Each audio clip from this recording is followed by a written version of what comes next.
Hello, and welcome muli sa aking kusina. Today, gagawa tayo ng lechon sauce. Ito ang mga sumusunod na ingredients. Pureed liver. Bali, nilaga ko to and tsaka ko nilagay sa food processor para maging fine. Kung wala naman, pwedeng yung tadtanin lang.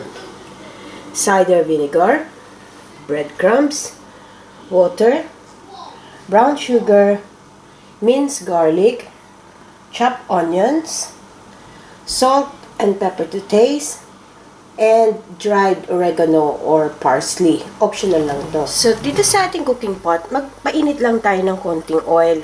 So, magigisa lang tayo. Mainit na itong ating oil. Maglagay na tayo ng ating garlic.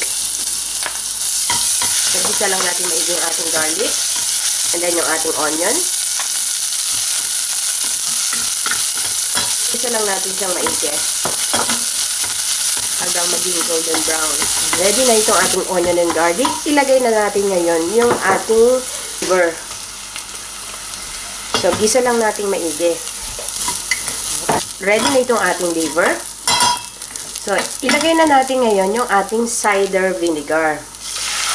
Kung wala kayong cider vinegar, pwede kayong gumamit ng ordinaryong yung white vinegar.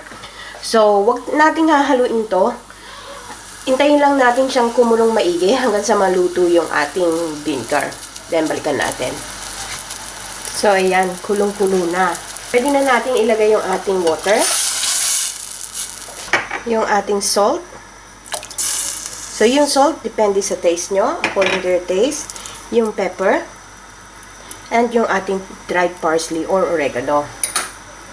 Then, haluin lang natin itong maigi. And we'll bring this to boil.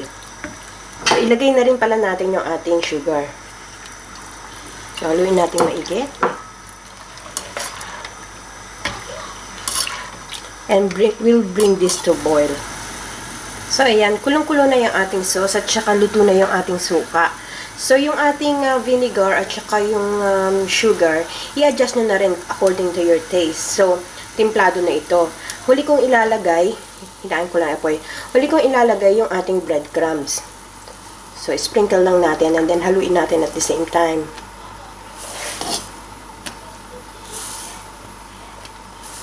Para hindi siya mamumuo.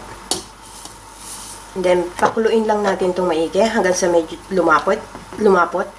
So, hintayin lang natin siyang kumulo. So, pagkulo nito, pwede na natin siyang switch off and then let it cool down.